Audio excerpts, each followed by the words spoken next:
तो चलिए हम देखते हैं यहाँ पे। तो संविधान सभा के अन्य कार्य के हिसाब से अगर देखेंगे तो सबसे पहले भारत को 1949 में राष्ट्रमंडल में भारत की सदस्यता का स्थापन किया।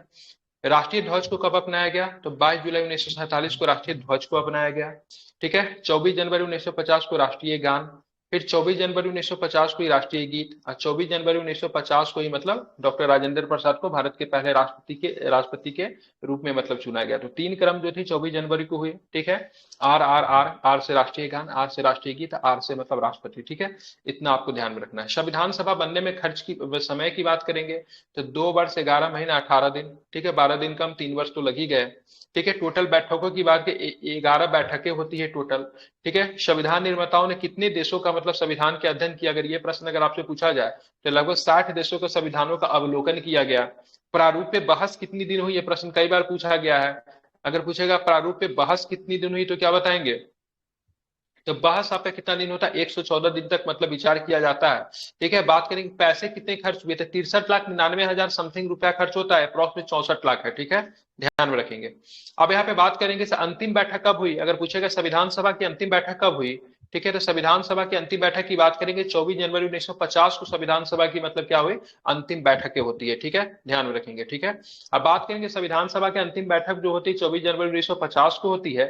उसके इसके बाद सभा ने 26 जनवरी 1950 से 51 में हुए आम चुनावों के बाद बनने वाली संसद के निर्माण तक भारत का अंतिम संसद के रूप में काम किया। ठीक है। तो इस संविधान सभा जो है वही भारत के अंतिम संसद के रूप में भी मतलब क्या करेगी? काम करेगी। क्योंकि चुनाव कब होता है? तो 51-52 में चुनाव होता है। और देश जो है मतलब क्या तब तक मतलब जो हमारा संसद जो था वही, सॉरी, हमारा संविधान सभा जो था वही मतलब अंतिम संसद के रूप में काम करेगी। आप देखेंगे जो संविधान जो बना, ठीक है, उसके लिए बहुत सारी समितियां भी थी। ठीक है। अब यहाँ पे जो संविधान जो हमारा बना, ठीक है, उसके लिए मतलब बहुत सारी समितियां थी। तो समिति के ऊपर जरा बात कर लेते हैं। इनका माइक को हो रहा है। ठीक है। समिति के ऊपर जब थोड़ा बात करते हैं तो उसको भी जरा देख लेते क्या क्या बनी थी। तो यहाँ पे आप देखोगे तो सबसे पहले आपको कुछ चीजें दिखनी है। जैसे संविधान सभा ने संविधान के निर्माण के संबंधित विभिन्न कार्यों को करने के लिए कई समितियों का गठन किया। ठीक है। इसमें से 8 समिति जो थी, ठीक है, इसमें से 8 समिति जो थी जो कि बड़ी समिति थी, और अन्य जो समिति जो थी, ठीक है, ध्यान में रखें, अन्य समिति की बात करेंगे तो अन्य समिति मतलब क्या थी? छोटी समिति थी। इन समितियों तथा इनके अध्यक्षों के नाम इस प्रकार है। ठीक है। समिति से बार बार प्रश्न पूछा जाता है, इसको आप लोग क्या रखेंगे? ध्यान में रखेंगे। ठीक है। चलिए उसके बाद बात करते हैं समिति। तो सबसे पहले संघ शक्ति समिति के अध्यक्ष कौन थे? आप लोग बताते जाइए। जवाहरलाल बिल्कुल ठीक है। संघ शक्ति समिति की बात करेंगे तो जवाहरलाल नेहरू। ठीक है। और संघीय संविधान समिति की बात करेंगे तो जवाहरलाल बिल्कुल संघीय संविधान समिति भी कौन था? तो जवाहरलाल नेहरू ही थे। ठीक है। प्रांतीय संविधान समिति सरदार पटेल बिल्कुल सरदार पटेल जी थे। ठीक है। प्रारूप समिति कौन थे? प्रारूप समिति B R Ambedkar B R Ambedkar. बहुत सुंदर। ठीक है। मौलिक अधिकार, अल्पसंख्यक एवं जनजातियों तथा बहिष्कृत क्षेत्रों के लिए सलाहकार समिति की बात करेंगे। ठीक है। तो आपको ध्यान में रखना है।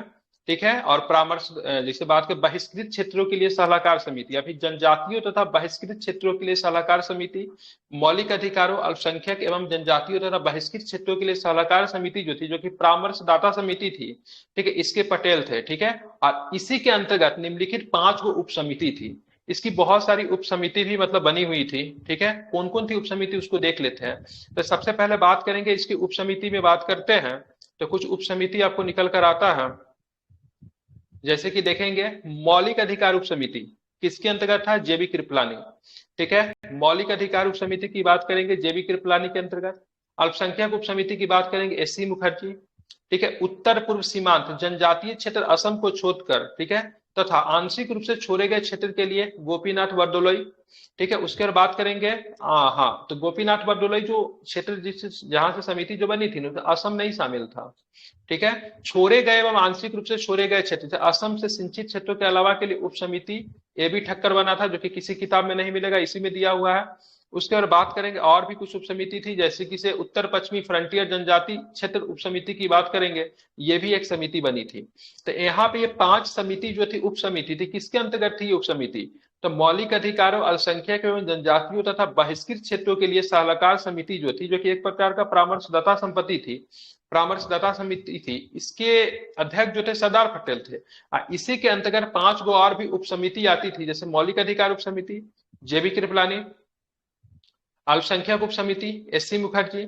उत्तर पूर्व सीमांत जनजातीय क्षेत्र असम को छोड़कर आंशिक रूप से छोड़े गए क्षेत्र के लिए उप समिति गोपीनाथ बारदोलाई, जो कि असम के प्रथम मुख्यमंत्री भी बनेंगे।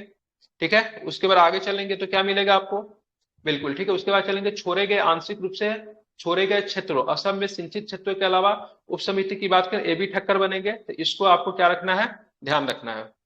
चलिए आगे चलते हैं। प्रक्रिया नियम समिति के अध्यक्ष कौन थे, राजेंद्र बाबू थे। ठीक है, प्रक्रिया नियम समिति के अध्यक्ष कौन थे, राजेंद्र बाबू थे। ठीक है, राज्यों के लिए समिति की बात करेंगे, राज्यों से समझौता करने वाले समिति की बात करेंगे तो जवाहरलाल नेहरू हो जाएंगे।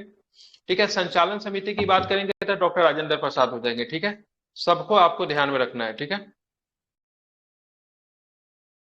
अरे आप लोग को रहना है क्लास में, रहिए, जाना है तो जाइए, क्या आप तुरंत आ रहे हैं तुरंत जा रहे हैं। ठीक है, पढ़ना ठीक से पढ़िए, नहीं तो घर पे बैठिए। ठीक है, चलिए तो यहाँ पे सारा एक बार रिपीट कर दे रहा हूँ। संघ शक्ति समिति जवाहरलाल नेहरू, संघीय संविधान समिति जवाहरलाल नेहरू, प्रांतीय संविधान समिति सरदार पटेल, प्रारूप समिति की बात करेंगे डॉक्टर भीमराव अम्बेडकर।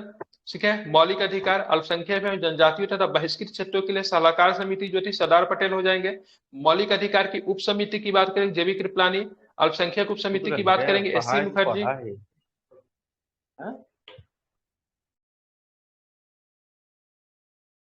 ठीक है, उसके बाद बात करेंगे उत्तरी पश्चिमी फ्रंटियर जनजाति क्षेत्र उप समिति की बात करेंगे तो यहाँ पे इसका नाम नहीं दिया हुआ, कौन बना था, ठीक है, नीचे दिया होगा। अब प्रक्रिया नियम समिति की बात करेंगे तो डॉक्टर राजेंद्र प्रसाद। ठीक है, राज्यों के लिए समिति राज्यों से समझौते करने वाली, ठीक है, जवाहरलाल नेहरू के पास था। संचालन समिति सभा कैसे चलेगा, जो अध्यक्ष होंगे उन्हीं के पास मतलब रहेगा संचालन समिति।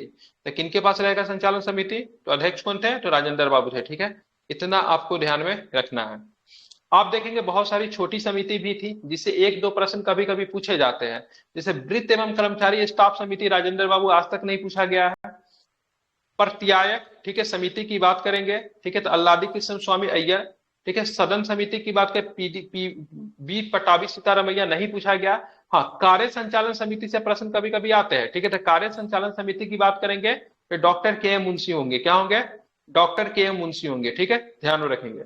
उसके बाद राष्ट्रीय ध्वज समिति या फिर तत्थर समिति से कई बार प्रश्न पूछा है तो डॉक्टर राजेंद्र प्रसाद, याद करवा दे रहा हूं। राष्ट्रीय ध्वज संबंधी तत्थर समिति की बात करेंगे तो कौन हो जाएंगे, तो डॉक्टर राजेंद्र प्रसाद हो जाएंगे। ठीक है, ध्यान में रखेंगे।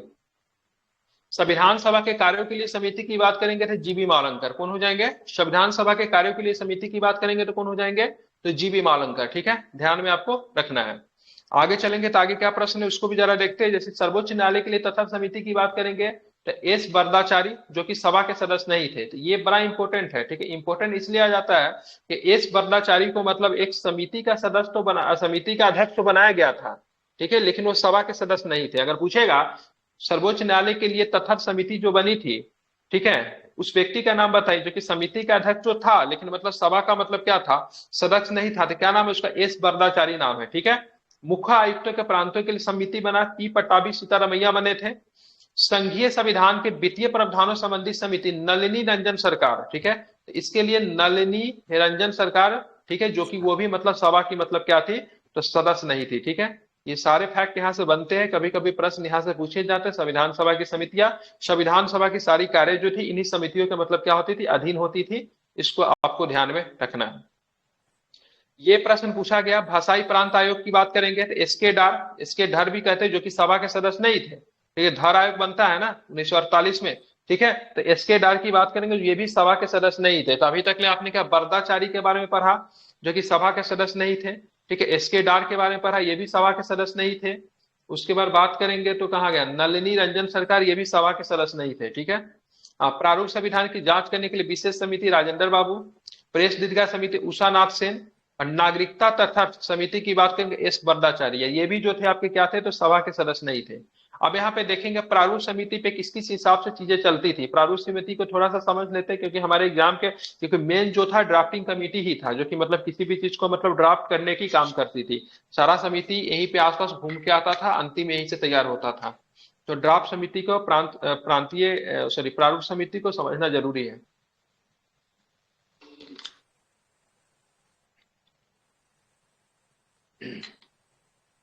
देखिए, संविधान सभा की सभी समितियों में सबसे ज्यादा महत्वपूर्ण की बात करेंगे तो सबसे ज्यादा महत्वपूर्ण जो होगा प्रारूप समिति होगा। अगर पूछेगा प्रारूप समिति का गठन कब हुआ था, तो 29 अगस्त 1947 को यह गठन हुआ था। यह वह समिति थी जिसे नए संविधान का प्रारूप तैयार करने की जिम्मेदारी सौंपी गई थी। इसमें 7 सदस्य थे, ठीक है। कितने सदस्य थे? 7 सदस्य थे, ठीक है। लेकिन 7 सदस्य में आपका अध्यक्ष भी शामिल था। कौन शामिल था? 7 सदस्य में मतलब कौन शामिल था? तो आपका अध्यक्ष भी शामिल था, ठीक है, ध्यान में रखिएगा। तो 7 सदस्य तो था, लेकिन अध्यक्ष को लेकर, अध्यक्ष कौन थे? डॉक्टर भीमराव अम्बेडकर अध्यक्ष थे। एन गोपाल स्वामी अयंगर की बात करेंगे, दूसरा सदस्य। अल्लादी कृष्ण स्वामी अय्यर हो जाएंगे। डॉक्टर के एम मुंशी हो जाएंगे। सैयद मोहम्मद सादुल्ला हो जाएंगे। एन माधव राय, ठीक है। एन माधव राय की बात करेंगे तो एन माधव राय ने जगह लिया था। किसका जगह लिया था? एन माधव राय ने तो बीएल मित्र की जगह लिया था, क्योंकि बीएल मित्र ने इस्तीफा दे दिया था। तो प्रश्न ऐसे बनते हैं, प्रारूप समिति का उस सदस्य का नाम बताइए जो कि स्वास्थ्य कारणों से इस्तीफा दे दिया था। तो बीएल मित्र ने इस्तीफा दे दिया था, उनके जगह पे कौन आए थे? तो एन माधव राव जो थे उनके जगह पे आए थे, ठीक है, ध्यान में रखना है। उसके बाद बात करेंगे टीटी कृष्णाचारी। तो टीटी कृष्णाचारी जो थे ये भी मतलब किसी के जगह पे आए थे। किसके जगह पे? डीपी खेतान के जगह पे आए थे। डीपी खेतान की 1948 में मृत्यु हो गई थी, उनके जगह पे टीटी कृष्णाचारी आए थे। तो ये आपका इंपॉर्टेंट रहेगा। यहां से 200 ऐसे भी प्रश्न पूछे, इनमें से कौन सा व्यक्ति जो था, ठीक है, इनमें से कौन सा व्यक्ति की बात करेंगे, इसका वो नहीं था, ठीक है, क्या नहीं था? तो इसका सदस्य नहीं था, ठीक है, ध्यान में रखना है। 1 मिनट यार, ठीक है। तो ध्यान में क्या रखेंगे, कौन व्यक्ति, इसका मतलब क्या था? तो सदस्य नहीं था। तो एक बार सदस्य का नाम देख लीजिए, फिर से एक बार रिपीट कर दे रहा हूं। सदस्य की नाम डॉक्टर भीमराव अम्बेडकर, जो कि सदस्य भी थे लेकिन साथ में अध्यक्ष थे। 7 टोटल संख्या थी। एन गोपाल स्वामी अयंगर हो जाएंगे। कृष्ण स्वामी अय्यर हो जाएंगे। डॉक्टर के एम मुंशी हो जाएंगे। सैयद मोहम्मद सऊदुल्ला हो जाएंगे। एन माधव राय हो जाएंगे, जो कि बीएल मित्र की जगह पे आए थे, जिन्होंने स्वास्थ्य कारणों से त्याग पत्र दे दिया था। उसके बाद बात करेंगे तो कौन है? टीटी कृष्णाचारी, ठीक है। तो टीटी कृष्णाचारी किसके जगह पे आए थे? खेतान। बिल्कुल ठीक है। किनके जगह पे आया था? डीपी खेतान के जगह पे आया था। डीपी खेतान की क्या हो गई थी? 1948 में मृत्यु हो गई थी। तो त्याग पत्र किसने दिया था? तो बीएल मित्र ने त्याग पत्र दी थी, ठीक है, और डीपी खेतान साहब निकल लिए थे, ठीक है। आगे चलेंगे तो विभिन्न समितियों के प्रस्ताव पर विचार करने के बाद प्रारूप समिति ने भारत के संविधान का पहला प्रारूप तैयार किया। इसे फरवरी 1948 में प्रकाशित किया गया, ठीक है। तो प्रकाशित कब किया गया? गठन कब हुआ था? तो 29 अगस्त 1947 को गठन हुआ था, ठीक है। और यहाँ पे देखेंगे इसे फरवरी 1948 में प्रस्ताव को मतलब क्या गया? प्रकाशित किया गया। अब भारत के लोगों को इस प्रारूप पे चर्चा करने और संशोधन का प्रस्ताव देने के लिए 8 माह का समय दिया गया। लोगों की शिकायतें, आलोचनाओं और सुझावों के परिप्रेक्ष्य में प्रारूप समिति ने दूसरा प्रारूप तैयार किया। इसे अक्टूबर 1948 में क्या किया गया? प्रकाशित किया गया, ठीक है। अब यहाँ पे देखें प्रारूप समिति को लेकर, ठीक है, तो प्रारूप समिति ने अपना प्रारूप तैयार करने में 6 माह से भी कम का समय लिया। और इसके दौरान कितनी बैठक हुई? तो 141 बैठक हुई। कितनी बैठक हुई? तो 141 बैठक हुई, ठीक है, ध्यान में रखेंगे। तो यहाँ पे आपको ध्यान में रखना है, संविधान सभा में प्रारूप समिति को तैयार करने में लगभग 6 माह का समय लगा। और मतलब इसके लिए जो बैठकों की संख्या जो थी 141 बैठकें आपकी इसमें हुई, ठीक है, याद रखिएगा इसको।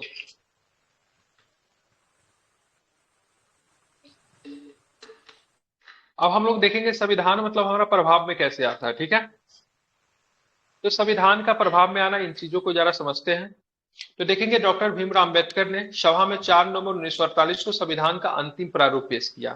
तो संविधान सभा के द्वारा मतलब प्रारूप समिति के द्वारा, ठीक है, अंतिम प्रारूप कब पेश किया गया? तो आपको ध्यान में रखना है, ठीक है। 4 नवंबर 1948 को अंतिम प्रारूप को पेश किया गया।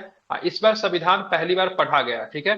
और इसी के साथ 1948 4 नवंबर 1948 को ही इस बार संविधान को पहली बार पढ़ा गया, ठीक है। आप देखेंगे इसमें क्या क्या चीजें होती है, तो देखेंगे, ठीक है, इस पर 5 दिन, ठीक है, इस पर 5 दिन मतलब 4 तारीख को पेश किया गया। और 5 दिन की बात करेंगे तो 9 नवंबर 1948 तक आम चर्चा हुई। संविधान को दूसरी बार 15 नवंबर 1948 से विचार होना शुरू हुआ। इसमें संविधान पे खंडवार विचार किया गया। यह आपकी बात करेंगे तो 17 नवंबर 1949 तक चला, ठीक है। इस सब अवधि को आपको याद नहीं रखना है, मैं समझा दे रहा हूं। इस अवधि में कम से कम 7553 संशोधन प्रस्ताव में आए। मतलब संविधान को देखा जा रहा था, संविधान बन के तैयार था, अब देखा जा रहा था इनमें से सुधार कहां कहां पे हो सकता है, कहां कहां पे चीजों को सुधार करने की आवश्यकता है, इन सारी चीजों पे देखा जा रहा था, ठीक है। इसमें से 7653 चीज को मतलब संशोधन करने की मतलब बात कही गई, जिनमें से वास्तव में 2473 पे ही सभा में चर्चा हुई। संविधान की तीसरी बार 14 नवंबर 1949 को विचार होना शुरू हुआ और डॉक्टर भीमराव अंबेडकर ने, ठीक है, the constitution as settled by the assembly भी पास प्रस्ताव को पेश किया। अगर पूछेगा किस व्यक्ति ने the constitution as settled by the assembly be passed प्रस्ताव को पेश किसने किया, तो डॉक्टर भीमराव अंबेडकर ने इस प्रस्ताव को पेश किया। और संविधान ने प्रारूप पर देश के इस प्रस्ताव को 26 नवंबर 1949 को पारित और घोषित किया गया और इस पर अध्यक्ष एवं सदस्यों ने हस्ताक्षर दिए गए। सभा में कुल, ठीक है, कितने सदस्यों ने हस्ताक्षर किए, ये प्रश्न कई बार पूछा था। तो उस समय 299 सदस्य के लिए तो हुआ था, सभा में 299 सदस्य, लेकिन हस्ताक्षर करने के समय बात करेंगे तो कितने सदस्य थे, तो 284 सदस्य उपस्थित थे। ठीक है, तो 299 सदस्यों में से, ठीक है, सभा में हस्ताक्षर करने के लिए कितने सदस्य उपस्थित थे, तो बात करें कुछ हेल्थ कारणों से नहीं रहे होंगे, ठीक है, या फिर और भी बहुत सारा रीजन हो सकता है। तो आप देखोगे तो 284 सदस्य ही जो थे वो आपके उपस्थित थे। ठीक है, ध्यान में रखेंगे। तो कितने सदस्य उपस्थित थे, तो 284 सदस्य जो थे आपके क्या थे, उपस्थित थे। इसको आपको ध्यान में रखना है। फिर से रिपीट कर रहा हूं, 299 में से कितने सदस्य उपस्थित है, तो 284, कितने, तो 284 सदस्य जो थे आपके उपस्थित थे। संविधान की प्रस्तावना में 26 नवंबर 1949 को उल्लेख उस दिन के रूप में किया गया जिस दिन भारत के लोगों ने, ठीक है, सभा में संविधान को अपनाया, लागू किया एवं स्वयं को, मतलब संविधान मतलब क्या किया, सौंपा। ठीक है, ध्यान में रखिएगा। तो क्या क्या चीजें थी, तो यहाँ पे मैंने आपको बताया 299 सदस्यों में से 284 सदस्यों ने क्या किया, सिग्नेचर किया। संविधान की प्रस्तावना में 26 नवंबर 1949 का उल्लेख उस दिन के रूप में किया गया जिस दिन, मतलब भारत के लोगों ने सभा में संविधान को, मतलब क्या किया, अपनाया। ठीक है, तो संविधान को कब अपनाया गया, ठीक है, कब अपनाया गया, तो 26 नवंबर 1949 को अपनाया गया। लेकिन संविधान को पूरी तरीके से लागू करने की बात करेंगे तो 26 जनवरी 1950 को भारतीय संविधान को पूरी तरीके से लागू किया। ठीक है, अब यहाँ पे देखेंगे जिस समय संविधान को अपनाया गया, मतलब संविधान को अपनाने की बात मैं करूं तो 26 नवंबर 1949 को संविधान को अपनाया गया। तो उस समय संविधान की स्थिति क्या थी, तो उस समय अपनाए गए संविधान में प्रस्तावना में 395 अनुच्छेद और 8 अनुसूचियां थी। अभी भी 395 ही है, लेकिन अनुसूची की संख्या 8 से बढ़कर कितनी हो जाएगी, 12 हो जाएगी। ठीक है, ध्यान में रखेंगे। जो प्रस्तावना को पूरे संविधान को लागू करने के बाद लागू किया गया था। मूल संविधान में बात करेंगे तो कभी कभी पूछे था मूल संविधान में अनुसूचियों की संख्या कितनी थी, और लोग कंफ्यूज होकर 12 मार के चले आते खुशी खुशी, लेकिन 12 नहीं थी। मूल संविधान में अनुसूचियों की संख्या 8 थी। बाद में अनुसूची की संख्या बढ़ी है, जैसे 11वीं अनुसूची बढ़ गया, 12वीं अनुसूची बढ़ गया, 10वीं अनुसूची बढ़ गया, 9वीं अनुसूची बढ़ गया। ठीक है, 1951 में 9वीं अनुसूची, 10वीं अनुसूची 1985 में। ठीक है, 91 92 अनुसूची, 91 92 कब होगा, वो क्या मैं बोल रहा हूँ, 11वीं 12वीं कब होगा, तो 92 93 में हो जाएगा। ठीक है, तो ये 4 अनुसूची जो थे बाद में बढ़ेंगे। जिस समय हमारा संविधान सभा बनी, ठीक है, बात करेंगे हमारी संविधान सभा बनने की, तो उस समय हमारे कानून मंत्री कौन थे, तो कानून मंत्री या फिर विधि मंत्री की बात करेंगे तो डॉक्टर भीमराव अंबेडकर ने, ठीक है, सभा में संविधान के प्रारूप को रखा। उन्होंने सभा के कार्यकलापों को बढ़ चढ़कर हिस्सा लिया। वह अपनी तर्क संगत में प्रभावशाली दलितों के लिए जाना जाता था। उन्होंने भारत के संविधान के पिता के रूप में पहचाने जाते हैं। ठीक है, तो भारतीय संविधान के पिता के रूप में किनको जानते हैं, तो आप लोग जानते ही है, क्या ही बात करूं। ठीक है, फादर ऑफ इंडियन कॉन्स्टिट्यूशन की बात करेंगे तो अंबेडकर साहब को ही, ठीक है, फादर ऑफ इंडियन कॉन्स्टिट्यूशन कहा जाता है। ठीक है, इस महान लेखक ने संविधान के विशेषज्ञ, अनुसूचित जातियों के निर्विवाद नेता और भारत के संविधान के प्रमुख शिल्पीकार को आधुनिक मनु की संज्ञा दी गई है। अगर पूछेगा आधुनिक मनु कौन थे, मनु की द्वारा जो लिखी गई जो पुस्तक जो थी मनु स्मृति, भारत की पहली कानून की पुस्तक थी। ठीक है, तो उसी हिसाब से उसी आधार को बनाकर, ठीक है, इनको आधुनिक मनु या फिर भारतीय संविधान के प्रमुख शिल्पीकार या फिर भारतीय संविधान के पिता की संज्ञा किनको दी गई है, तो आपको अम्बेडकर जी को। ठीक है, याद आपको रखेंगे, याद रहेगा।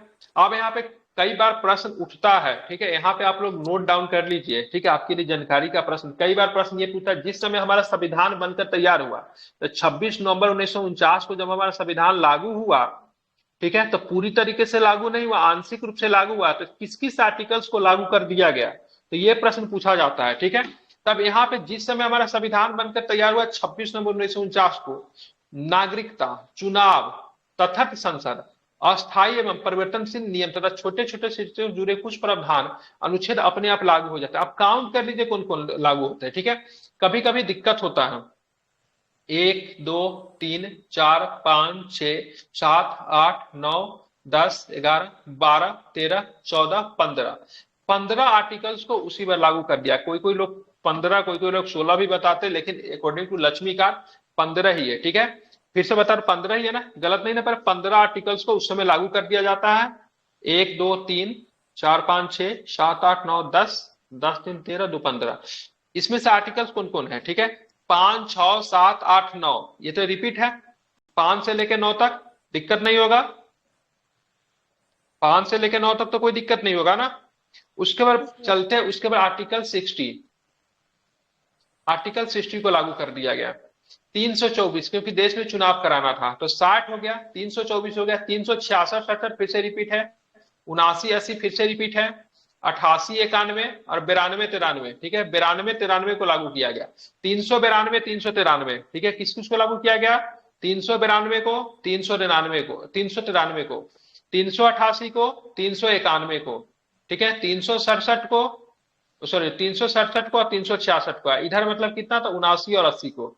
इधर 5 से लेके 9 तक, 5 6 7 8 9। उसके बाद आर्टिकल 60, आर्टिकल 324, आर्टिकल 366 और 367, 379 और 380, 388 और 391, 392 और 393। उम्मीद है आपको याद हो गया होगा। एक बार मन में दोहरा लीजिए, अगर बोलने का मन नहीं है तो, अगर बोल सकते हैं तो माइक खोल कर बोल लीजिए, क्योंकि पूछा जाता है 26 नवंबर 1949 को जिस समय में संविधान लागू हुआ, तो आंशिक रूप से कौन कौन से आर्टिकल्स को लागू किया गया, इनमें से कौन से आर्टिकल्स को लागू नहीं किया गया, ऐसा प्रश्न कई बार पूछा है।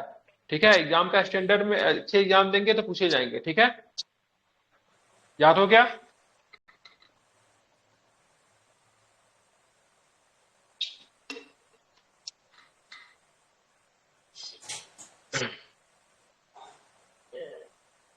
आप चलते हैं आगे।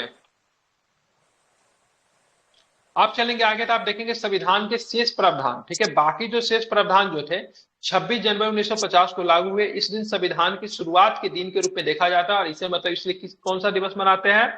तो गणतंत्र दिवस मनाते हैं। कौन सा दिवस मनाते हैं इस दिन? तो ध्यान में आपको रखिएगा, तो गणतंत्र दिवस मनाते हैं। ठीक है, इसी दिन मतलब हम लोग क्या मनाते हैं? गणतंत्र दिवस के रूप में इस दिन को मनाते हैं। ठीक है, इस आप देखेंगे ये 26 जनवरी को ही क्यों चुना गया, इस डेट का कोई महत्व था? तो बिल्कुल इस डेट का भी अपना एक महत्व था, जो कि हम इतिहास की झरोखों में जाएंगे तो देश का इंपॉर्टेंस हमें निकल कर आता है। ठीक है, इस चीज को जरा हम लोग क्या करेंगे, तो इस चीज को जरा समझने की कोशिश करते हैं। तो अब सबसे पहले चले, कहाँ चले? तो सीधे हम लोग चलेंगे, कहाँ चलेंगे? लाहौर अधिवेशन में चलेंगे। ठीक है, लाहौर अधिवेशन की बात करेंगे तो इस दिन को संविधान की शुरुआत के रूप में इसलिए चुना गया क्योंकि इसका ऐतिहासिक महत्व। इसी दिन 1930 में भारतीय राष्ट्रीय कांग्रेस ने लाहौर अधिवेशन दिसंबर 1929 में पारित हुए संकल्प के आधार पर पूर्ण स्वराज के दिवस के रूप में मनाया। लाहौर अधिवेशन 1929 में हुआ था, उस पर बोल दिया गया था कि भारत जो है पूर्ण स्वराज की मांग करता है। अब भारत जो है प्रतिदिन 26 जनवरी को मतलब क्या करेगा, तो पूर्ण स्वराज के रूप में दिन को मनाएगा। ठीक है, मतलब आज से हम लोग क्या स्वतंत्र है। इसकी संकल्पना कहाँ ली गई थी? तो इसकी संकल्पना की बात करेंगे तो लाहौर अधिवेशन 1929 में ली गई थी। ठीक है, बात करेंगे तो कुछ दिन की बात थी। ठीक है, 31 दिसंबर की बात है लाहौर अधिवेशन 1929 वाली, 31 दिसंबर। और 26 दिन के बाद 26 जनवरी 1930 को हम लोग झंडा फहराते, राष्ट्रीय झंडा को। उस समय तो राष्ट्रीय कहना उचित नहीं होगा, लेकिन इसी दिन को याद करने के लिए 26 जनवरी 1930 को याद करने के लिए हम लोग 26 जनवरी को अपना इंडिपेंडेंस डे के रूप में मनाते, सॉरी रिपब्लिक डे के रूप में मनाते हैं। हमने अपना संविधान भी इसी दिन लागू किया। संविधान की शुरुआत के साथ ही भारतीय स्वतंत्रता अधिनियम 1947 और भारत शासन अधिनियम 1935 को समाप्त कर दिया गया। जैसे ही हमारा संविधान पारित हुआ तो 1935 का जो मतलब एक्ट जो था उसको भी समाप्त कर दिया गया। भारतीय स्वतंत्रता अधिनियम 1947 को भी समाप्त कर दिया गया। ठीक है, हालांकि ठीक abolition of Privi council jurisdiction act जो था 1949 लागू हुआ था। आप बोलेंगे सर ये प्रीवी काउंसिल वाला कौन था? ये प्रीवी काउंसिल वाला एक्ट जो था बहुत दिन तक लागू होगा। इंदिरा गांधी की सरकार होती आती है, सो 1930 1971 1973 प्रीवी काउंसिल शायद 1971 या फिर 1973 में, ठीक है, हटता है। ठीक है, एक मिनट में चेक कर लेता हूं।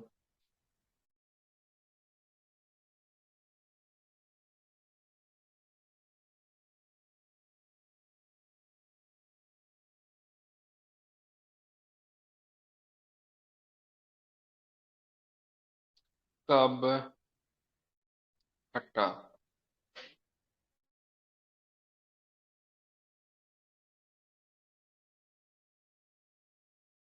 ओ सॉरी, मैं प्रीवी पर्स बता दिया, मिस्टेक, ठीक है। प्रीवी काउंसिल को तो बाद में हटा गया, और प्रीवी पर्स था। प्रीवी पर्स क्या होता था, जैसे कि राजा महाराजे जो थे, जो कि राजवाड़े जो थे, वो मतलब शामिल नहीं होना चाहते थे, उनको एक तरह का मतलब प्रलोभन दिया गया कि आप मतलब क्या करो, से आप मतलब भारतीय संघ में शामिल हो जाइए, आपको विशेष प्रकार की जो सुविधाएं जो मिलती जो थी, वो आपको मिलते ही रहेगी, ठीक है। आप राजमहल में ही रहोगे, आप राजा ही कहलाओगे, आपके पुत्र राजकुमार ही कहलाएंगे, आपकी रानियां जो थी, जो आपकी रानी जो थी, वो आपको रानी ही मतलब कहलाएगी। तो इसी सब को देखते हुए राजा भी सोचा सब करने, उनके पास कोई ऑप्शन तो नहीं है, सरकार से तो लड़ नहीं सकते, मिल तो गए। लेकिन जब इंदिरा गांधी की सरकार आती है तो आई थिंक 1973 में प्रीवी पर्स को भी समाप्त कर दी जाती है, जिसको एक विशेष प्रकार की राशि मिलती थी, उनको बहुत सारी सुविधाएं मिलती थी, जो कि समाप्त हो जाता है, ठीक है। अब यहाँ पे चलेंगे कांग्रेस की विशेषज्ञ समिति के ऊपर थोड़ा बात कर लेते हैं। तो देखेंगे, जबकि संविधान सभा के लिए चुनाव हो रहे थे, 8 जुलाई 1946 को कांग्रेस पार्टी, भारतीय राष्ट्रीय कांग्रेस ने संविधान सभा के मसौदे तैयार करने के लिए एक विशेष समिति का गठन किया।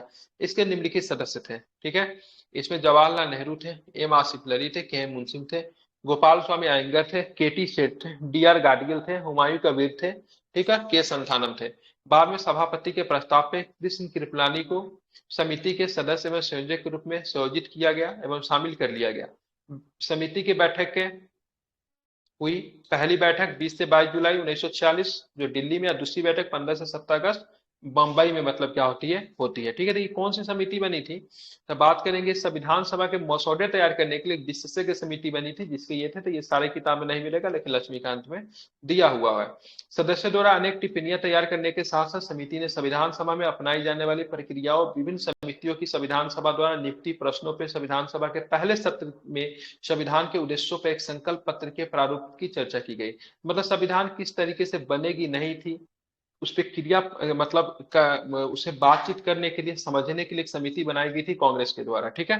चलिए, अब यहाँ पे देखिए, संविधान निर्माण ने इस समिति की भूमिका पर प्रकाश डालते हुए एक ब्रिटिश संविधानविद, ठीक है, ग्रैनविल ऑस्टिन ने लिखा है। अब यहाँ पे देखिए, ग्रैनविल ऑस्टिन की बात करेंगे, ठीक है। तो ग्रैनविल ऑस्टिन जो था एक ब्रिटिश संविधानविद था, जो कि मतलब पॉलिटिकल चीजों को बहुत ही अच्छा समझता था।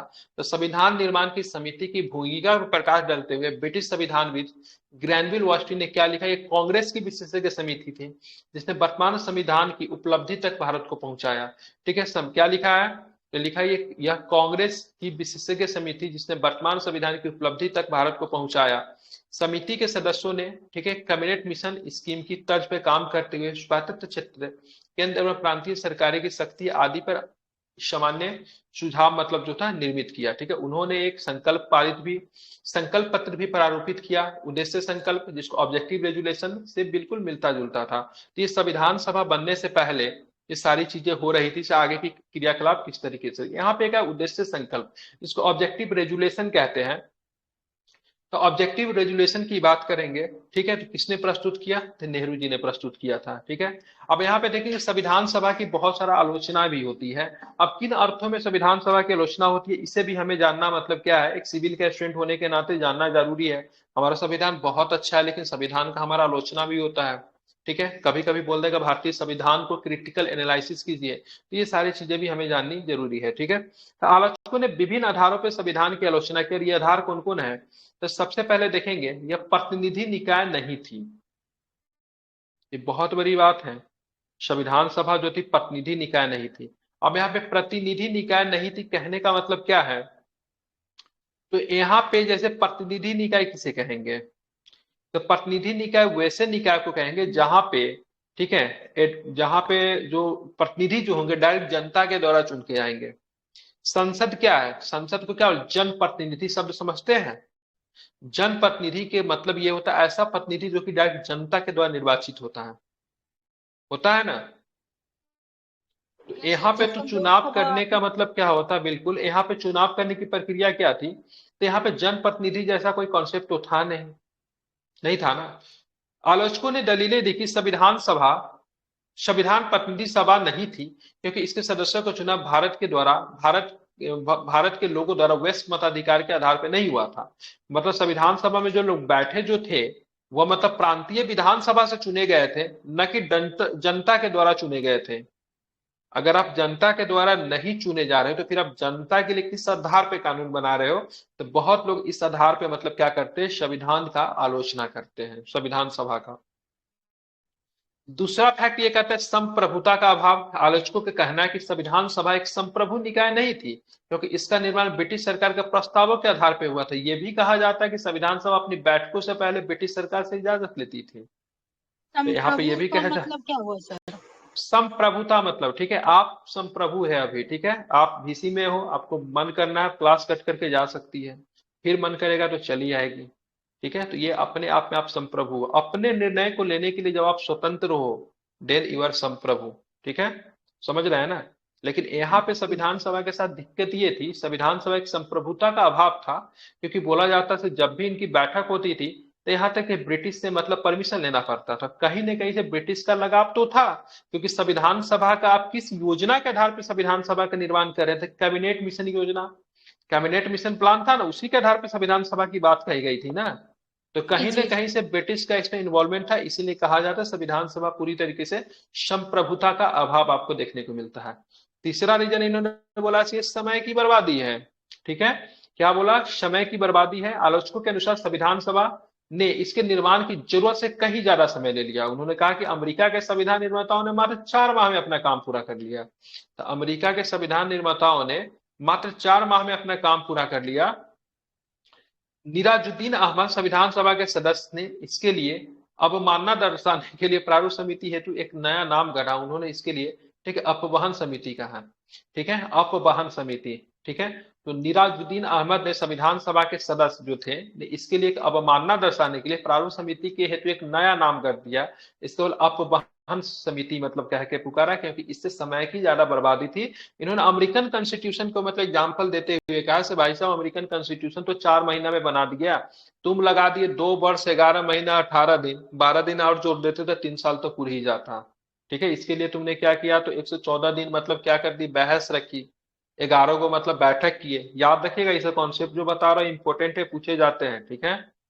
चलिए, कांग्रेस का प्रभुत्व सबसे बड़ा, ठीक है, ये तो मेरे नजर में भी मतलब क्या है, ये मतलब ये काउंटर करने की बात करेंगे। अगर सबसे पहला अगर मतलब पूछेगा, संविधान सभा किस एक व्यक्ति का नेतृत्व नहीं कर रहा था, पूरे देश का नेतृत्व कर रहा था। लेकिन ज्यादातर सदस्य जो थे कहां से थे? तो कांग्रेस से चुनकर आए थे। कांग्रेस का आलोचकों का आरोप है कि संविधान सभा में कांग्रेसियों का प्रभुत्व था। ब्रिटेन के संविधान विशेषज्ञ ग्रेनविल ऑस्टिन ने टिप्पणी की है, संविधान सभा एक दलीय देश का एक दलीय निकाय है। कांग्रेस ही सभा ही कांग्रेस है और कांग्रेस ही भारत। ये कई बार पूछा है, इस व्यक्ति का स्टेटमेंट है से सभा ही कांग्रेस है और कांग्रेस ही भारत है। मतलब संविधान सभा ही कांग्रेस है, ठीक है, और कांग्रेस ही मतलब क्या है? भारत है, ठीक है। तो किसका स्टेटमेंट है? तो ग्रेनविल ऑस्टिन का स्टेटमेंट है। क्या? जी जी सर, ग्रेनविल ऑस्टिन। हाँ, ये ब्रिटिश का संविधानविद था ग्रेनविल ऑस्टिन, ठीक है। ये आपको ध्यान में रखना है। इन्होंने क्या कहा कि सभा ही कांग्रेस है और कांग्रेस ही मतलब क्या है? भारत है। संविधान सभा एक दलीय देश का एक दलीय निकाय है। तो एक दलीय देश का एक दलीय निकाय है, मतलब इन्होंने संविधान सभा को सीधा सीधा मतलब क्या कर दिया? मतलब इन्होंने बोल दिया से मतलब यहाँ पे संविधान सभा के ऊपर अधिनायकवाद का आरोप भी अगर लगा दे तो गलत ये कहना नहीं होगा, क्योंकि कहीं ना कहीं से भारत को क्या कह रहे हो? भारत के बोलो से एक दलीय निकाय का एक दलीय पार्टी के रूप में यहाँ पर संविधान सभा को मतलब दिखाने की मतलब क्या हो रही है?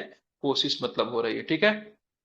उसके बाद वकीलों और राजनीतिज्ञों का प्रभुत्व, इसके हिसाब से भी संविधान सभा को आप काउंटर कर सकते हैं। यह भी कहा जाता है कि संविधान सभा वकीलों और नेताओं का बोलबाला था। उन्होंने कहा कि समाज के अन्य वर्गों को पर्याप्त प्रतिनिधित्व नहीं मिला। उनके अनुसार संविधान के आकार और उनकी जटिल भाषा के पीछे भी यही कारण था। अब यहाँ पे संविधान सभा में ज्यादातर लोग जो थे क्या थे? तो ज्यादातर लोग की बात करेंगे तो या तो वकील थे या फिर बड़े नेता थे। और जब ये संविधान सभा में आम लोग नहीं थी, जबकि संविधान बन किसके लिए रहा था?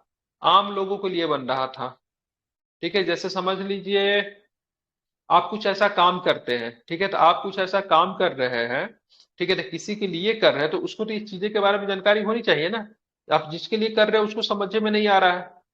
अब भारत के आम नागरिक हैं, ठीक है, भारत का आम नागरिक की भाषा हिंदी है, ठीक है, और आप यहाँ पे संविधान सभा का मूल रूप से अंग्रेजी में लिख रहे हैं, हालांकि हिंदी में भी लिखा गया है, मूल रूप से अंग्रेजी में लिखा गया, उसका अनुवाद हिंदी में कराया गया है। और भारत की बात करें ज्यादातर लोग की भाषा हिंदी में है, लेकिन अभी भी बहुत ऐसा जगह पे आप जाओगे जहां पे वहां के कार्यालय की भाषा अंग्रेजी है। सिंपल सा भारत का मतलब बात करेंगे, भारत का बात करेंगे आप यहाँ पे नया न्याय व्यवस्था देख लीजिए, न्याय व्यवस्था में 99% मतलब जो कोर्ट जो है वहां पे मतलब भाषा है उसकी अंग्रेजी है। तो मतलब मैं यहाँ पे ये चीजों को जोड़ने की कोशिश कर रहा हूँ, से आम लोगों के लिए चीजें अगर आप बना रहे हैं तो वो चीजें आम लोगों के हिसाब से होना चाहिए, न कि अपने हिसाब से। वकीलों और राजनीतिज्ञों का प्रभुत्व था, उनकी भाषा कैसी थी, तो उनकी भाषा की बात करें, उनकी भाषा श्रेष्ठ भाषा थी, रहेगी, जाहिर सी बात है, पढ़े लिखे रहेंगे तो लोग श्रेष्ठ भाषा का ही प्रयोग करेंगे, तो भाषा आम लोगों को समझ में नहीं आई। इसीलिए अभी तक ज्यादातर लोग जो है से अपने अधिकार को नहीं समझते हैं। देश के संविधान बना हुआ 75 साल हो गया, लेकिन संविधान का कितना अभी भी लोग, अगर गांव में पुलिस आ जाए तो लोग घर में ढुक जाता है, क्योंकि आपका संविधान के अपने राइट्स को आपको सही तरीके से पता नहीं है। पुलिस इज जस्ट है मतलब गवर्नमेंट सर्विस, अगर आप सही हो तो कुछ नहीं कर सकता है वो, ठीक है। अगर आपको राइट्स अगर पता हो, चीजें अगर पता हो, तो आप नहीं डरोगे। तो यही रीजन है समझे संविधान की इतना वो कर दिया गया, इतनी उसको जटिल बना दी गई ना, इस आधार पर भी संविधान का मतलब क्या होता है। और सबसे बड़ा रीजन, कुछ आलोचकों ने कहा से हिंदुओं का प्रभुत्व था, कुछ आलोचकों के अनुसार संविधान सभा हिंदुओं का वर्चस्व था। लॉर्ड विस्काउंट ने इसे हिंदुओं का निकाय कहा है। यह भी प्रश्न पूछेगा, किसने कहा कि संविधान सभा ही कांग्रेस थी, कांग्रेस ही संविधान सभा थी? Normal Austin. ऑस्टिन ने कहा। और किसने कहा हिंदुओं का निकाय था? लॉर्ड लॉर्ड विस्काउंट। एक स्टेटमेंट है, पाकिस्तान को मैंने और मेरे टाइपराइटर ने बनाया है, किसका स्टेटमेंट है? नहीं पता सर। जिन्ना का स्टेटमेंट है, ठीक है। किसका है? जिन्ना ने कहा था पाकिस्तान को मैंने और मेरे टाइपराइटर ने बनाया है, ठीक है। यहाँ पे आपको ध्यान में रखना है, ठीक है। तो इन्होंने कहा से भाई ये जो है सो यहाँ हिंदुओं का बहुत अधिक क्या है, प्रभुत्व है। इस पर का विंस्टन चर्चिल ने टिप्पणी की कि संविधान सभा ने भारत को केवल एक बड़े समुदाय का प्रतिनिधित्व किया है, ठीक है। चर्चिल तो भड़काऊ भाषण देने के लिए मतलब क्या था, जाना ही जाता था, वो भारत को तो देश ही नहीं मानता था चर्चिल, ठीक है। और गांधी को बोलता था अगर सब बंगाल में मर रहे तो गांधी बताओ, गांधी अभी तक जीवित क्यों है, ठीक है। गांधी जी को ना एकदम ढूंढते रहते थे चर्चिल जी। अब यहाँ पे देखें, आवश्यक तत्व जरा देख लेते हैं। आवश्यक तत्व जानने से पहले आप हमें ये बताएं, संविधान सभा को लिखा किसने? हमने लिखा, आपने लिखा, या फिर प्रेम बिहारी रायजादा ने लिखा, या फिर नंदलाल बोस ने लिखा? किसने लिखा? प्रेम बिहारी प्रेम रायजादा बिहारी सर। नारायण रायजादा। बिल्कुल, प्रेम बिहारी रायजादा नाम है कि नारायण ज्यादा रायजादा। नाम है? रायजादा नाम है, ठीक है। और संविधान ज्यादा सभा सर। पे नंदलाल बोस जी ने क्या किया फिर? उत्तीर्णित किया था सर पे। उन्होंने पेंसिल कैलीग्राफी बनाकर। की थी, उन्होंने चित्र बनाए थे। हाँ क्या बनाए थे उन्होंने? जी। चित्र बनाए थे, चित्र ठीक है। बनाए। याद रखिए क्या बनाए थे उन्होंने, तो चित्र बनाए थे, चित्र। ठीक है। याद आपको रखना है, ठीक है। चलिए, अब आवश्यक तत्व में देखते हैं, संविधान सभा द्वारा हाथी को प्रतीक के रूप में अपनाया गया। अगर पूछेंगे संविधान सभा का प्रतीक क्या होगा, क्या हो जाएगा? हाथी हो जाएगा, ठीक है। प्रतीक से मुझे 1857 के क्रांति का प्रतीक बता दीजिए जरा। रोटी और कमल। बिल्कुल, रोटी और कमल था, ठीक है, ध्यान में रखेंगे, ठीक है। बहुत सच है, ठीक है। चलिए, प्रतीक से हमें याद है सोडियम क्लोराइड किसका प्रतीक था, किस आंदोलन का प्रतीक था? ये सर नमक ये दांडी मार्च। नमक सत्याग्रह। शबनिया वज्ञ आंदोलन का प्रतीक था सोडियम सोडियम क्लोराइड।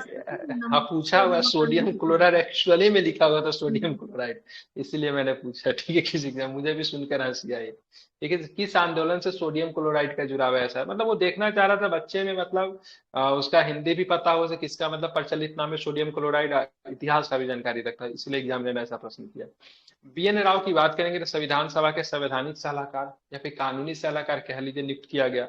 इनके संदर्भ में मतलब जब पूरा क्रेडिट जब नेहरू जी को जब मिल, नेहरू जी बोल रहे हैं, ठीक है, पूरा क्रेडिट जब मिल रहा था संविधान के पिता, आधुनिक मनु, संविधान निर्माता, सब कुछ जब मिल रहा था इनको, क्या नाम है इनका, अम्बेडकर जी को, तो इन्होंने खड़े होकर बोला था कि संविधान बनाने में जितनी मेहनत मेरी है उतना ही मेहनत की बात करेंगे, ठीक है। तो उतना ही मेहनत की बात करेंगे, तो उतना ही मेहनत मतलब किसका है, तो बी एन राव का भी है, ठीक है। ये भी आपको ध्यान में रखना है। अब यहाँ पे कुछ देख लेते हैं, संविधान सभा का, ठीक है, सचिव नियुक्त किया गया था, किसे किया गया था, तो एच बी आर आयंगर को, ठीक है, संविधान सभा का सचिव नियुक्त किया गया था। देख लीजिए, इंपॉर्टेंट है, उपाध्यक्ष के साथ कंफ्यूज नहीं होना, उपाध्यक्ष दो थे, ठीक है। तो सचिव की बात का, आयंगर साहब जो थे संविधान सभा के क्या थे, सचिव थे। यहाँ पे देखेंगे, ठीक है, मुखर्जी साहब, ठीक है, एल एन मुखर्जी संविधान सभा के मुख्य प्रारूपकार, चीफ ड्राफ्टमैन नियुक्त किए गए थे। मतलब प्रारूप समिति का जो भी चीजें निकल कर आती थी उनको एक जगह इकट्ठा करके अपना पीनूल मारू के ओके कर देते थे, ठीक है। तो मुख्य प्रारूपकार कौन थे? तो एल एन मुखर्जी साहब थे, ठीक है। प्रेम बिहारी रायजादा साहब ने क्या किया था संविधान को? प्रेम बिहारी नारायण रायजादा साहब ने संविधान को लिखा था, सुलेखन किया था, कैलीग्राफी लिखा था, ठीक है। और इन्होंने किस शैली में लिखा था? मूल संविधान को एक प्रभावमय से इटैलिक शैली में उसको हस्तलिखित किया गया। इटैलिक शैली समझते हैं? अरे इटैलिक नहीं जो समझते हैं? कर्सिव होता है, कर्सिव रहता अरे है। टेलीग्राम पे नहीं हो जाता इटैलिक, जैसे देखिए, अच्छा, जैसे अच्छा। अभी मैंने लिखा है ज्वाइन, ठीक है, तो ज्वाइन ये अभी क्या दिख रहा है? अभी देखिए ज्वाइन सीधा दिख रहा है, दिख रहा है ना सीधा ज्वाइन। अब जी इसको मैं क्या करूंगा ना, इसको थोड़ा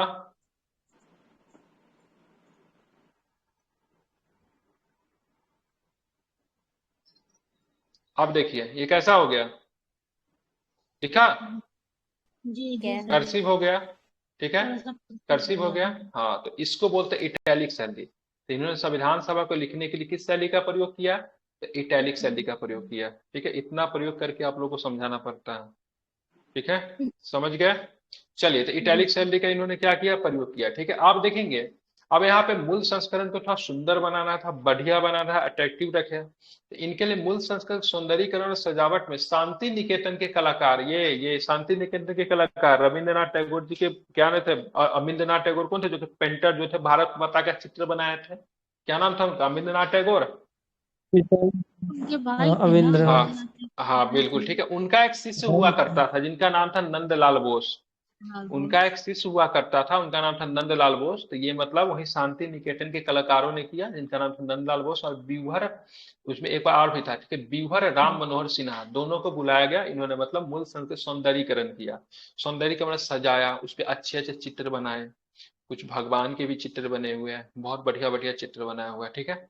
साथ में बात करेंगे तो मूल प्रस्तावना को प्रेम इसमें बिहारी, जहाँ रखा हुआ है सर, क्या? ओरिजिनल वाला जहाँ रखा हुआ है, देख सकते हैं ना उसको? हाँ, वो देख नहीं सकते आप, जो हीलियम का उसमें रखा, उसको छुएंगे तो टूटना शुरू हो जाएगा, ठीक है। जो हीलियम अच्छा। के, वो हीलियम के उसमें रखा हुआ है, हीलियम का क्या बोलते हैं उसको, लिक्विड में करके कुछ करके रखा हुआ है, ठीक है। मूल प्रस्तावना को प्रेम बिहारी नारायण रायजादा द्वारा हस्तलिखित एवं ब्यूहर राम मनोहर सिन्हा द्वारा ज्यामितीय सौंदर्यीकरण में अलंकृत किया गया है। मूल संविधान के हिंदी संस्करण का सुलेखन बसंत कृष्ण वैद्य द्वारा किया गया। संविधान को तो अंग्रेजी में लिखा गया है, लेकिन उसके हिंदी संस्करण की बात करेंगे तो किसके द्वारा किया गया? बसंत कृष्ण वैद्य द्वारा किया गया। और इसे नंदलाल बोस ने सुंदर ढंग से अलंकृत एवं ज्यामितीय किया है, ठीक है। तो मूल प्रस्तावना को प्रेम बिहारी रायजादा और हस्तलिखित, किसके द्वारा हस्तलिखित की बात करेंगे तो ब्यूहर राम मनोहर सिन्हा द्वारा ज्यामितीय सौंदर्यीकरण किया गया, चित्र बनाए गए हैं। और साथ में अगर बात करेंगे, ठीक है, ठीक है, साथ में अगर बात करेंगे तो ये जिसे उसके बात करेंगे, दूसरा हिंदी वाला की बात करते हैं। तो हिंदी मूल संविधान में का हिंदी संस्करण सुलेखन बसंत कृष्ण वैद्य द्वारा किया गया है, जिसे नंदलाल बोस ने सुंदर ढंग से अलंकृत किया था। अंग्रेजी वाला में चित्र कौन बनाएगा? तो अंग्रेजी वाला में चित्र बनाया राम मनोहर सिन्हा, और हिंदी वाला में कौन बनाएगा? तो नंदलाल बोस। अंग्रेजी वाला को कौन लिखेगा? प्रेम बिहारी रायजादा। हिंदी वाले को कौन लिखेगा? तो बसंत कृष्ण वैद्य, ठीक है। और इन लोगों ने पैसे नहीं लिए थे, ठीक है, इन लोगों ने क्या किए थे? पैसे नहीं लिए थे, ठीक है, ध्यान में इसको रखना है। क्या किया था इन लोगों ने? पैसे नहीं लिए थे। पैसे लिए थे, शायद 1 रुपया लिए थे कि कुछ लिए थे ऐसे, लेकिन इन्होंने बोला था मेरा नाम होना चाहिए, ठीक है, इनके कंडीशन ये थे। अब हम चलते हैं संविधान की हिंदी पाठ, ठीक है, संविधान के हिंदी पाठ को जरा देखते हैं। तो मूल संविधान में हिंदी भाषा में प्राधिकृत पाठ के संबंध में कोई प्रावधान नहीं किया गया था। बाद में 98 संविधान संशोधन अधिनियम 1987 द्वारा इस संबंध में प्रावधान किया गया। इस संशोधन के द्वारा संविधान में, ठीक है, भाग, ठीक है, क्या पढ़ेंगे 22 में एक नया अनुच्छेद 394 क जोड़ा गया। इस अनुच्छेद में निम्न प्रावधान किए गए। सबसे पहले तो इस प्राधिकरण के अंतर्गत राष्ट्रपति द्वारा करवाए गए अनुबंध का प्रकाशन इस प्रकार होगा। संविधान का हिंदी अनुवाद, यदि इसमें किसी प्रकार के संशोधन की आवश्यकता होगी तो केंद्रीय अधिनियम द्वारा हिंदी के लिए स्वीकार किए गए भाषाई रूप एवं शब्दावली को ही अपनाया जाएगा।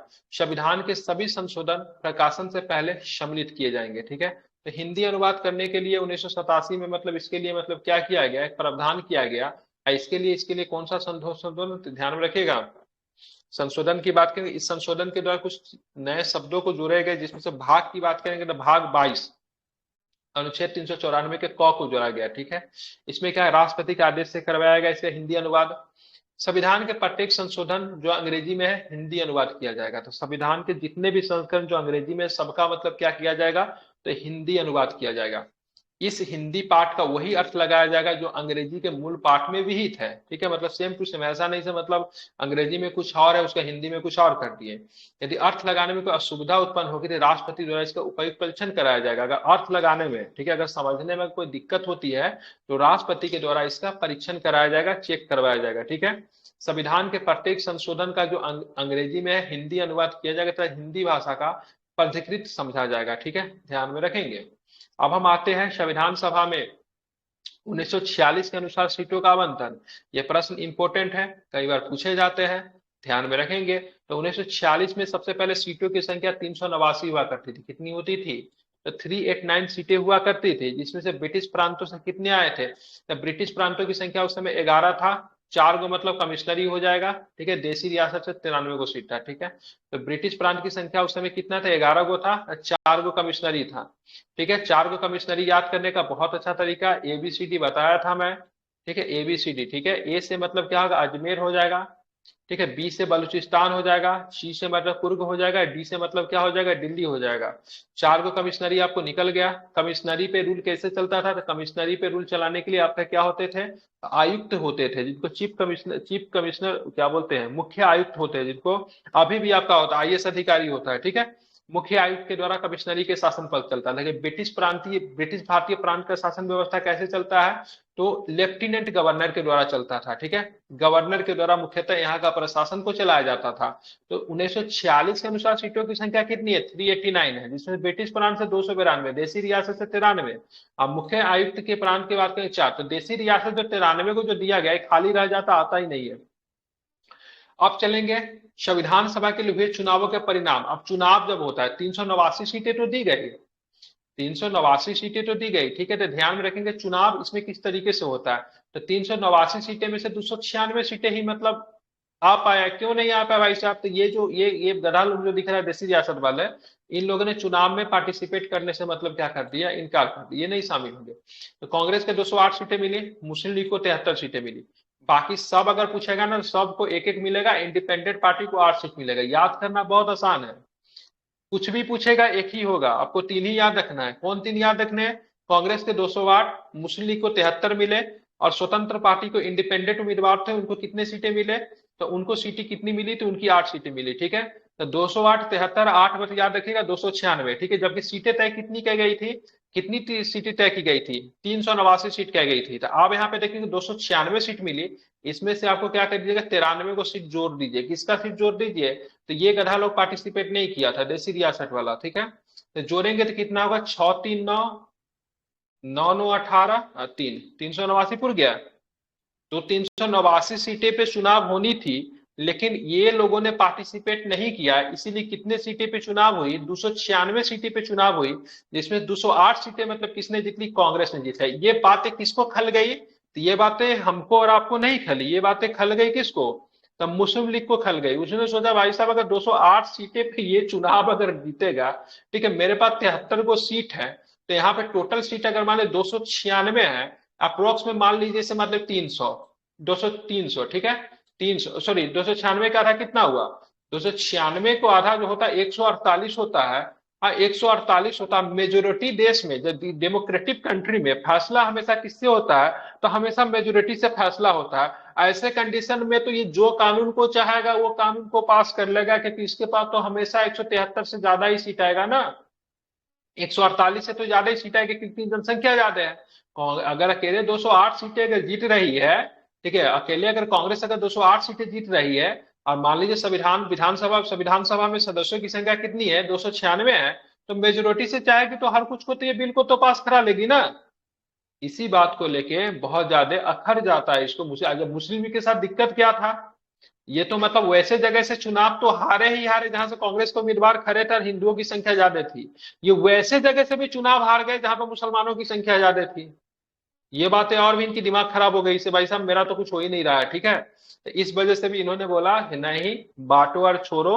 अब बोलते हैं नहीं, हम तो अब निकल चले, अब तुम लोग संभालो, आइए मतलब बांटेंगे या निकल जाएंगे, ठीक है। उसके बाद फिर से बात करेंगे। इनके जाने के बाद मतलब क्या होता है, फिर से एक प्रकार का चुनाव होगा, जो कि फिर 296 सीटों के लिए मतलब क्या होता है, चुनाव होता है। मतलब 296 सीटों के लिए बाद में फिर से होगा, मतलब 299 सीट हो जाता है बढ़कर। ये 296 सीटें जो थी ना, इसमें उम्मीदवारों की संख्या की बात करेंगे तो 163 हिंदू थे, 80 मुस्लिम थे, इतना ही याद रखिए, ठीक है। हाँ ये याद है, 31 याद कर लीजिए, और बाकी ईसाई याद कर सकते हैं, ठीक है। ईसाई ईसाई की संख्या 6 थी।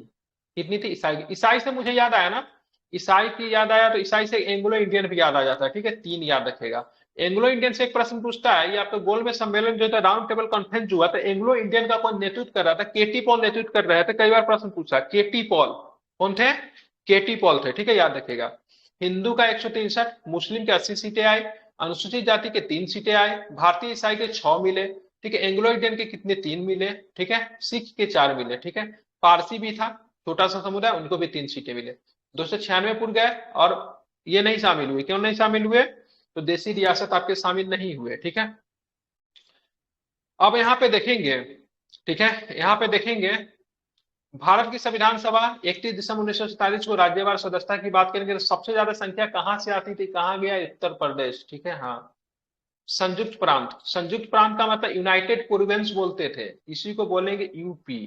यू से यूनाइटेड, पी से प्रोविंस, ठीक है, संयुक्त प्रांत। यही आगे चल के देश की आजादी कर यूपी बनेगा। यूपी से हम लोग इसको संयुक्त प्रांत नाम हटा के इसको क्या बोलना शुरू कर देंगे? तो उत्तर प्रदेश बोलना शुरू कर देंगे, ठीक है, ध्यान में रखेंगे। तो सबसे ज्यादा संख्या जो थी यहीं से आई थी। दूसरे नंबर पर संख्या कहां से आएगी? मद्रास से आएगी। जाहिर सी बात, मद्रास उस समय बड़ा राज्य होगा, क्योंकि मद्रास में उस समय कौन कौन शामिल होगा? तो मद्रास में उस समय आंध्र प्रदेश भी शामिल होगा। अभी का आप तेलंगाना देख रहे हो, वो भी उस समय मद्रास का ही पार्ट होगा, ठीक है। तमिलनाडु की बात करेंगे, वो भी उस समय मद्रास का ही पार्ट होगा। तो इसीलिए दूसरा नंबर पर सबसे ज्यादा वहीं से थे। और बात करेंगे 55 को सीट यूपी से था, ठीक है। अब आप यहाँ पे देखेंगे सबसे ज्यादा, ठीक है, देसी रियासत। ये देसी रियासतों की संख्या की बात करेंगे 70 है यहाँ पे, ठीक है। इनमें से देखेंगे सबसे ज्यादा ग्वालियर से 4 गो, 7 गो कहीं से, मैसूर से 7 गो है, ठीक है। तो इसी तरह से बहुत सारे देसी रियासत थी, उतना आपको नहीं जानना है, बहुत सारा था। टोटल की बात करेंगे 299 को सीट हो जाएगा। कब हो जाएगा 299 को सीट? ये सब कुछ जाने के बाद मुस्लिम लीग का कहानी समाप्त हो चुका है, मुस्लिम लीग निकल चुका है, ठीक है। अब तो 299 सीट पे, मुस्लिम लीग के साथ कितना सीट पे? 296 सीट पे चुनाव होगा, जिसमें से 93 को सीट किसको देना था? 93 कितना सीट था इसको देना था? 93 को सीट देसी रियासत को देना था, ठीक है। ये निकल गया। मुस्लिम लीग जब निकल जाएगा तो हमारा कितना सीट पे चुनाव होगा? तो 299 सीट पे चुनाव होगा। कितने सीट पे? 299 सीट पे चुनाव होगा। तो 299 सीट पे जो चुनाव जो होगा, इसमें से देसी रियासत के लिए कितने सीट थे? तो देसी रियासत के लिए 70 गो सीट थे। कितने सीट थे? देसी रियासत के लिए 70 गो सीट थे। तो देसी रियासत के लिए 70 गो सीट है, तो भारतीय प्रांत के लिए कितने सीट थे? तो 229 गो सीट थे। टफ नहीं ना लग रहा है? समझ में आ रहा है ना? जी सर। ठीक है। सर तो बढ़िया। 229 को सीट किसके लिए थे? तो प्रांत के लिए थे, ठीक है, प्रांत के लिए, ठीक है। कितने सीट है प्रांतीय के लिए? कितने? 229 को सीट हो जाएंगे। देसी रियासत के लिए इतना ही याद रखिए।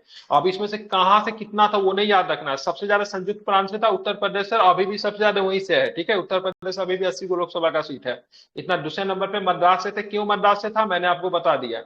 बिहार में रहते हैं तो बिहार में याद कर सकते, 36 को था बिहार में उस समय, क्योंकि बिहार में उस समय बात करेंगे तो झारखंड भी शामिल था। उसके बाद हम लोग बात करते हैं 70 को बता दिया। हाँ, ये हो गया आपका। 70 को याद रखिएगा, देसी रियासत 70 थे, ठीक है। 229 जो था भारतीय प्रांतों से थे। अब यहाँ पे चलेंगे, संविधान सभा का कुल कितने सत्र हुआ? तो 11 को सत्र हुआ। बैठक की बात करेंगे, कितने बैठक हुए? 11 को सत्र हुआ, यही बैठक होता है। बहस की बात करेंगे तो 114 दिनों तक बहस हुई, ठीक है। अब पहला सत्र जो चला 9 से लेकर 23 दिसंबर 1946 तक चला था। कब तक चला था ये याद रखेगा, 9 से लेकर 23 दिसंबर 1946 तक पहला सत्र चला था, ठीक है। इतना ही आपको ध्यान रखिए, बाकी तो कंफ्यूज हो जाए क्या है, याद रखिए, ठीक है। अब यहाँ पे बात करेंगे किस देश से कितने अनुच्छेद को सीधा सीधा ले लिया गया, ठीक है, ध्यान रखेंगे।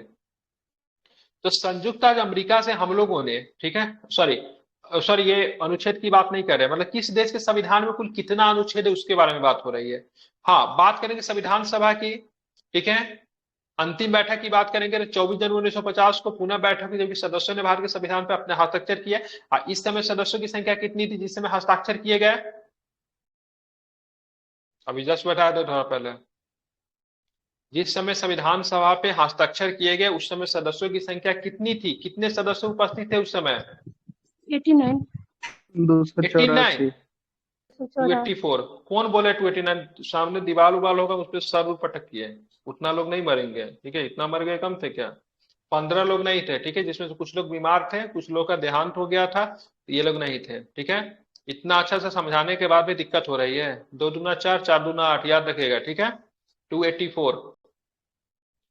तो ये सदस्य थे। अब यहाँ पे देखेंगे दुनिया का सबसे छोटा संविधान बोला जाता संयुक्त अरब अमेरिका को। तो जिन्होंने ये बोला था से संविधान बनाने में 4 माह से भी कम का समय लगा, तो उसको तो बोलना चाहिए भाई साहब 7 अनुच्छेद है उसमें, तो उतना समय क्यों ना लगे, ठीक है? लेकिन शुक्र तो मनाई ऑस्ट्रेलिया का, जिसने 128 को अनुच्छेद में 9 वर्ष समय लगा दिए संविधान बनाने में। तो ये इसका अलग ही प्रेजेंट लेवल है, टाइम ठीक में है? मोनाको देता है ना हाँ, सबसे कम अनुच्छेद वाला देश। मोनाको का भी कुछ है, सबसे छोटा है कि सबसे सबसे छोटा है ना कि सबसे कम है? सर सर सबसे छोटा संविधान है सर उसका, कि सबसे कम अनुच्छेद हाँ वाला, सबसे देख लीजिएगा। सबसे अच्छा। तो ये सबसे बड़ा और कम छोटा अनुच्छेद किस पे वाला में डिपेंड करेगा? आर्टिकल्स पे तो अनुच्छेद नहीं पे ही ना डिपेंड डिपेंड करेगा। करेगा। अब मान लीजिए कि से कोई अनुच्छेद हमारे पास है, उसको हमने 4 पेज में एक्सप्लेन कर रखा है, एक ही अनुच्छेद को 4 पेज में एक्सप्लेन कर रहे हैं। अब मान लीजिए किसी देश में 12-13 अनुच्छेद है, लेकिन 2 ही 3 पेज में मतलब उसको निकाल दे रहे हैं, तो ये कोई जरूरी नहीं है अनुच्छेद का एक्सप्लेनेशन किस हिसाब से है। अब इसमें सब क्लोज लगाना शुरू करते हैं कि भारत का आर्टिकल इतना बड़ा क्यों है, सारे आर्टिकल में सब क्लोज घुसाया हुआ है, ठीक है? 7 का ए का सब क्लोज 1, ठीक है, इस तरीके से घुसाया हुआ है, तो इसलिए भी बड़ा हो जाता है। देख लीजिएगा मोनाको की, नहीं श्योर नहीं बता सकता, लेकिन संयुक्त अरब अमेरिका में के अनुच्छेद में 7 अनुच्छेद है, मतलब वहां के संविधान में। और 4 वर्ष से कम समय लगा है, 4 माह से, सॉरी। और ये 1787 में बन गया था। कब बना था? 1787 में, ठीक है? अब आते कनाडा, 147 अनुच्छेद है वहां पे, ठीक है? 1864 में बनना शुरू हुआ था, 2 वर्ष 6 महीने का समय लगा।